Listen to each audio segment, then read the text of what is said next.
بسم اللہ الرحمن الرحیم۔ السلام علیکم ناظرین، فدا دل ہوں آپ میرا اپنا ہم سب کا مشترکہ چینل دیکھ رہے ہیں۔ پاکستان کو ہندوستان کے اوپر نفسیاتی اور اعصابی برتری رہی، یہ جو پچھلے کئی دنوں سے اور پہلگام واقعے کے بعد ہم دیکھ رہے ہیں۔ ایک مزید دھچکا جو ہے یہ لگانے کی کوشش کی گئی ہے پاکستان کی طرف سے۔ Army chief general Syed Asim Munir کو فیلڈ مارشل بنایا گیا ہے۔ جس طریقے سے انہوں نے پاکستان ہمیشہ زندہ باد کا نعرہ لگایا تھا، اب شاید ہمیشہ یعنی تا حیات ان کے جسم پر وردی رہے گی، کیونکہ فیلڈ مارشل کے بارے میں بتایا گیا ہے کہ یہ ریٹائرڈ نہیں ہوتا، یہ تا حیات فیلڈ مارشل ہوتا ہے۔ دوسرا فیلڈ مارشل ہے پاکستان کا،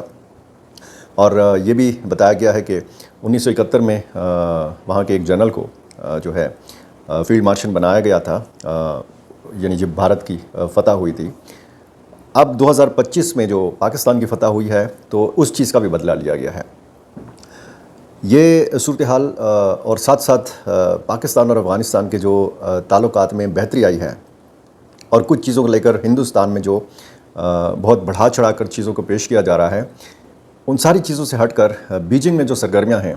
وہ بہت حوصلہ افزا ہیں پاکستان کے لیے، چین کے لیے، اور بہت حوالوں سے افغانستان کے لیے بھی۔ یہ سارے معاملات اور شمالی وزیرستان میں مبینہ ڈرون حملہ، جب سے یہ واقعہ ہوا تو جو معصوم بچے اس حملے کا نشانہ بنے، شہید ہوئے، ان کی لاشوں کو لے کر باقاعدہ دھرنے کا آغاز کیا گیا، اور ساری رات یہ دھرنا جاری رہا، پورا دن یہ دھرنا جاری رہا۔ میرعلی شمالی وزیرستان میں بچوں کی 4 لاشیں تھیں، ان میں سے 2 لاشیں جو تھیں، چونکہ شدید گرمی ہے، یہ لاشیں خراب ہو رہی تھیں، یہ میتیں خراب ہو رہی تھیں، ان کو سپرد خاک کر دیا گیا ہے۔ باقی 2 بچوں کی جو میتیں ہیں وہ اسی طرح تابوتوں میں رکھی ہوئی ہیں، اور ان پہ باقاعدہ یہ ہر گھنٹے 2 گھنٹے بعد اس پہ ٹیپ چڑھاتے ہیں۔ اسی طرح کا ایک واقعہ بنوں میں بھی ہوا تھا، جب 4 نوجوان لڑکوں کو مارا گیا تھا، شہید کیا گیا تھا، تو ان کی لاشیں بھی رکھ کر اسی طرح کا مظاہرہ کیا گیا تھا، اور وہ سلسلہ 25 سے لے کر تقریباً 27 دن تک یہ چلتا رہا اور لاشیں پڑی رہیں۔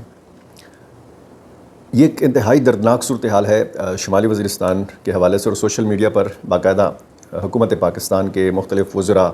کی تصویروں کے ساتھ یہ سوال اٹھایا جاتا رہا کہ جی اس کا جواب کون دے گا، یہ جو حملہ ہوا ہے۔ بنوں میں آج دوسرا دن تھا، جب آپ یہ ویڈیو دیکھ رہے ہوں گے تو شاید 21 تاریخ ہوئی ہوگی، 21 مئی، اور مسلسل 2 دن تک انٹرنیٹ کی سہولت جو ہے یہ بند رکھی گئی۔ آن لائن جو کاروبار کرتے ہیں، آن لائن جو ایجوکیشن حاصل کرتے ہیں، جو پڑھائی جن اسٹوڈنٹس کی ہے، وہ ساری کی ساری حرج ہو رہی ہے۔ اور ایک تو احتجاج تھا بنوں کے لوگوں کا، بنوں کی سیاسی اور سماجی اور تاجر تنظیموں کا، سول سوسائٹی کا امن کے قیام کے لیے، لیکن وہ سلسلہ تو اسی دن ختم ہو گیا تھا۔ مسلسل دوسرے دن یعنی آج یہ جو گزشتہ دن گزرا ہے منگل کا، احتجاج تھا منڈے کو، اور ہوا سلسلہ یہ جو ہے یہ منگل کو بھی جو ہے انٹرنیٹ کی سہولت نہیں رہی۔ اس کی وجہ یہ بتائی گئی کہ چونکہ ساتھ میں قریب میں میرعلی شمالی وزیرستان کا علاقہ ہے، یہاں پہ دھرنا جاری ہے، تو انٹرنیٹ کی سہولت جو ہے یہ بنوں میں بھی بند رکھی گئی، اور بعض اوقات اسی طرح ہوتا ہے، اس طرح کی سہولت بند کر دی جاتی ہے اور پھر بند کرنے والے بھول جاتے ہیں۔ بنوں کے لوگ امن چاہتے ہیں، اور بنوں کے لوگ مسلسل احتجاج کر رہے ہیں، اور جو صورتحال اس وقت جنوبی ریجن کی ہے، خیبر پختونخوا کی، تو یہ بہت دانش مندی کا تقاضا کرتی ہے یہ صورتحال، کہ اس ساری صورتحال میں جو ریاست اور لوگوں کے بیچ میں فاصلے ہیں وہ فاصلے ختم ہونے چاہیے۔ کچھ اچھے مناظر بھی پچھلے دنوں دیکھنے کو ملے کہ جب مقامی اسٹیشن کمانڈر نے باقاعدہ بازاروں میں جا کے وہ لوگوں سے گھل مل گئے، کسی مقامی یونیورسٹی کا انہوں نے وزٹ کیا، وہاں پہ اسٹوڈنٹس کے ساتھ گھل مل گئے، انہوں نے خوش گپیاں لگائیں، تو اچھا تاثرات جاتا ہے جب اس قسم کی صورتحال ہوتی ہے۔ اور پھر جب لوگوں کے مسائل بھی حل ہوں، جب لوگوں کی مشکلات میں بھی کمی ہو، تو پھر اعتماد سازی جو ہے وہ سلسلہ بڑھایا جا سکتا ہے۔ چونکہ بہت سارے حوالوں سے ہم دیکھتے ہیں کہ ہماری ریاست کی، فوج کی، حکومت کی ساری توجہ جو ہے وہ مشرقی سرحد کے اوپر ہے۔ آج کی خبر یہ ہے کہ پاکستان اور ہندوستان کے جو ڈی جی ایم اوز ہیں، ان کے مابین رابطہ ہوا ہے، اور اس پر زیادہ میڈیا میں بات نہیں ہو رہی، لیکن اس میں اتفاق یہ ہوا ہے کہ وہ صورتحال جو پہلگام واقعے سے پہلے، یا جو پاکستان پہ اٹیک ہوا تھا 7 مئی کو، اس سے پہلے کی جو صورتحال تھی، یعنی فوجیں جہاں پہ تھیں یعنی پرامن انداز میں، ادھر ہی واپس چلی جائیں، اور جو انہوں نے اس دوران پیش قدمی کی تھی یہ پیش قدمی جو ہے اس کو ریورس کیا جائے۔ یہ اتفاق ہوا ہے، یہ ایک اچھی بات ہے، اور بہت زیادہ جو کشیدگی والا ماحول تھا اس میں یہ کمی آئے گی اگر اس پر عمل درآمد ہوتا ہے۔ ہندوستان کے اندر صورتحال کافی بدلی ہوئی ہے۔ پاکستان کا آپ موڈ دیکھیں تو پاکستان میں لوگ شاداں ہیں، لوگ جشن منا رہے ہیں، لوگ ایک دوسرے کو مبارکباد دے رہے ہیں، اور آج تو مبارکباد کا ایک نیا سلسلہ تھا۔ آرمی چیف جو فیلڈ مارشل ہو گئے ہیں، field marshal general Syed Asim Munir کو مبارکبادوں کا سلسلہ تھا، مختلف سیاسی جماعتوں کی طرف سے، مختلف جو شعبہ ہے زندگی کے لوگ ہیں ان کی جانب سے، اور اس پہ تبصرے ہوتے رہے، سوالات بھی اٹھائے جاتے رہے ساتھ ساتھ کہ اس کی ضرورت کیوں پیش آئی۔ یہ بھی سوال اٹھایا گیا کہ جی اپوزیشن کا کیا رد عمل ہوگا، خصوصاً تحریک انصاف کا کیا رد عمل ہوگا۔ اس معاملے پر بھی بات ہو رہی ہے کہ یہ جو جنرل سید عاصم منیر کو ترقی دی گئی ہے، یعنی وہ 4 اسٹار سے 5 اسٹار جنرل ہو گئے ہیں، اور تاحیات ان کے بدن کے اوپر وردی رہے گی، تو اس سے سیاسی کیا تبدیلی ہوگی، اور پھر عمران خان کا جو مستقبل ہے اس پر کیا اثر پڑے گا، وہ رہا ہوں گے یا وہ رہا نہیں ہوں گے۔ بہرحال یہ آنے والے دنوں کی باتیں ہیں، لیکن یہ موڈ جو ہے پاکستان کا، اور اس طرح کا جو سٹیپ ہے، یہ بتاتا ہے کہ پاکستان اپنی فتح کا جشن منا رہا ہے، چاہے وہ زمینی لڑائی کے حوالے سے ہو، چاہے وہ فضائی لڑائی کے حوالے سے ہو، چاہے وہ سفارتی محاذ پر لڑائی ہو،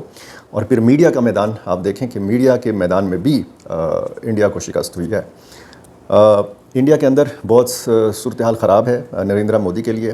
بہت زیادہ وہ پریشر میں ہیں۔ کانگریس اور دیگر جو جماعتیں ہیں ان کے لوگ، بلکہ خود بی جے پی کے لوگ جو ہیں یہ سوال اٹھا رہے ہیں کہ ہندوستان کی سرکار، ہندوستان کی فوج اس وقت کہاں پہ سٹینڈ کرتی ہے۔ جس طریقے سے ہوا اور پھر وہ ساری چیزیں بیک فائر ہوئیں، ہندوستان کے خلاف جو ہے وہ سارا ماحول بنا۔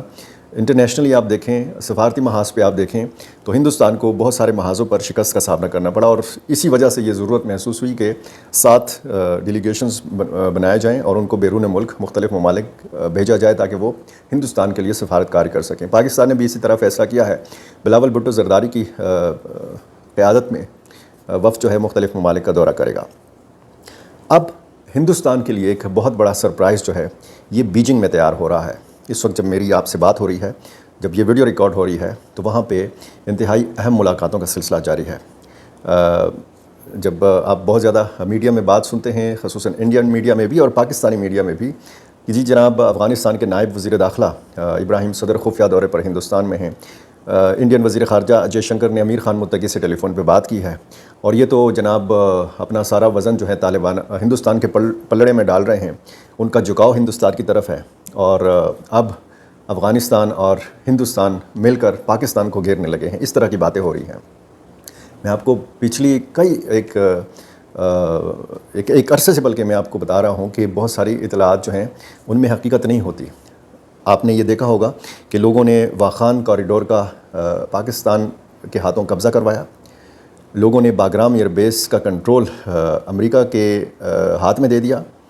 لوگوں نے سراج الدین حقانی کا استعفیٰ بھجوا دیا، لوگوں نے شیخ عبد اللہ اخونزادہ سے سراج الدین حقانی کا استعفیٰ منظور کروا دیا، حالانکہ ایسا کچھ بھی نہیں تھا۔ اور یہ میں تسلسل کے ساتھ آپ کو بتاتا رہا کہ ان خبروں میں کوئی صداقت نہیں ہے۔ اب میں آپ کو بتا رہا ہوں کہ ان خبروں میں بھی کوئی صداقت نہیں ہے کہ افغان طالبان کا جھکاؤ جو ہے وہ ہندوستان کی طرف ہے۔ ہندوستان نے 5000 راشن کے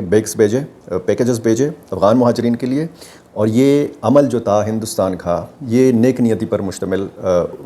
پر مبنی نہیں تھا، کیونکہ 40-45 سال میں ہندوستان کو افغان مہاجرین کی یاد نہیں آئی، چاہے وہ ایران میں تھے چاہے وہ پاکستان میں تھے، اور وہاں پہ جو غربت میں لوگ زندگی گزار رہے ہیں افغانستان کے اندر، ہندوستان کو اس وقت بھی ان کی یاد نہیں آئی۔ اشرف غنی یا اس سے پہلے حامد کرزئی کے دور میں ہندوستان اور افغانستان کے تعلقات میں بہت بہتری آئی تھی۔ کچھ شہروں میں ہم نے دیکھا تھا کہ ہندوستانی کونسلیٹ جو ہے یہ قائم کیے گئے تھے، اور وہ صرف اور صرف ان کونسلیٹس کا مقصد یہ تھا کہ پاکستان کو کاؤنٹر کیا جائے۔ پراکسیز ہیں، اور یہ خدشات موجود ہیں کہ ہندوستان جو ہے اپنی پراکسیز کا استعمال کر کے خیبر پختونخوا میں، بلوچستان میں بڑے بڑے حملے جو ہے یہ اندرونی طور پر کر سکتا ہے۔ اس سے پہلے بھی ہندوستان نے کیے ہیں، اور ٹارگٹ کلنگ کے واقعات میں اضافے کا بھی خدشہ ہے۔ یہ جو سرپرائز تیار ہو رہا ہے بیجنگ میں، اس سے پہلے پاکستان کے نمائندہ خصوصی برائے افغانستان محمد صادق خان، چین کے نمائندہ خصوصی برائے افغانستان اور امیر خان متقی، ان کی ملاقات ہوئی کابل میں۔ اب یہ سلسلہ جو ہے وزیر خارجہ کے لیول تک آ گیا ہے۔ اس میں ہم دیکھتے ہیں کہ وانگ ای جو چین کے وزیر خارجہ ہیں، اسحاق ڈار اور امیر خان متقی، یہ ان کی جو ملاقات ہے بیجنگ میں اور ان کی ملاقاتوں کا جو سلسلہ ہے، ابھی تک کوئی باقاعدہ پریس ریلیز وہاں سے نہیں آئی، کوئی ایسی خبر نہیں آئی کہ اس سے آپ اندازہ لگا سکیں کہ جی وہاں پہ کیا ہو رہا ہے۔ آپ نے DGISPR کی ایک بات آپ کو یاد ہوگی کہ انہوں نے اسحاق ڈار کو خاموش مجاہد کہا تھا، یعنی وہ کام کرتے ہیں خاموشی کے ساتھ کرتے ہیں۔ تو بہت ساری سرگرمیاں خاموشی کے ساتھ بیجنگ میں ہو رہی ہیں۔ ایک خبر جو ہے وہ یہ آئی ہے کہ اسحاق ڈار اور وانگ ای کی آپس میں ملاقات ہوئی ہے۔ اس میں CPEC 2 منصوبے کے حوالے سے بات ہوئی ہے، اور آپ کو پتہ ہے CPEC میں افغانستان کی شرکت جو ہے اس پہ بات ہو رہی ہے۔ اب یہ افغانستان کے لیے بہت بڑی اپرچونٹی ہے۔ سفارتی محاذ پہ آپ دیکھیں تو ممالک جو ہیں یہ سفارتی حوالوں سے ایسی اپرچونٹیز کا استعمال کرتے ہیں۔ افغان طالبان بھی بڑا کامیابی کے ساتھ اپنے کارڈز کھیل رہے ہیں، اور سفارتی محاذ کے اوپر جہاں ان کو پاکستان کی ضرورت ہے وہاں ظاہر ہے کہ ان کو ہندوستان کی بھی ضرورت ہے۔ تو یہ معاملات ہو رہے ہیں، لیکن اس سے سارے معاملے کو بہت بڑھا چڑھا کر پیش کیا جا رہا ہے۔ یہ جو جس سرپرائز کی میں بات کر رہا ہوں، یہ بہت بڑی سفارتی ناکامی ہے ہندوستان کی، اگر کوئی سمجھے تو اس کا جب باقاعدہ خبر آئے گی، یہ ملاقاتیں اور ان کی تصویریں جب سامنے آئیں گی، تو پھر بہت سارے معاملات جو ہیں یہ کھل کر آپ کے سامنے آئیں گے۔ فی الحال اسی پہ گزارا کر لیجئے کہ چین نے پاکستان کو ایک بار پھر اپنا آئرن فرینڈ قرار دیا ہے، آہنی دوست قرار دیا ہے، اور اسی دوستی میں اب افغانستان بھی شامل ہوا ہے، اور افغانستان اور پاکستان کے بہت سارے معاملات جو ہیں یہ حل ہونا شروع ہوئے ہیں TTP کے معاملے کے اوپر، اور پھر TTP کے ساتھ افغان جو ملیٹنٹس ہیں ان کی شمولیت کے معاملے پر بہت سخت نوٹس لیا ہے افغان طالبان نے، اور کچھ ایسے واقعات سامنے آئے ہیں کہ جن لوگوں نے کوشش کی کہ وہ افغانستان سے پاکستان میں داخل ہوں ان کو گرفتار کیا گیا ہے افغان حکومت کی جانب سے۔ اس حوالے سے بہت ساری خبریں ہیں، چونکہ ویڈیو طویل ہو جائے گی، مزید کچھ معاملات پہ اگلی ویڈیو میں بات کرتے ہیں۔ آخر میں پھر وہی پرانی گزارش کہ میرا چینل آپ نے سبسکرائب نہیں کیا، یہ کر لیجئے اور مجھے اپنی رائے سے ضرور نوازا کیجئے۔ بہت شکریہ۔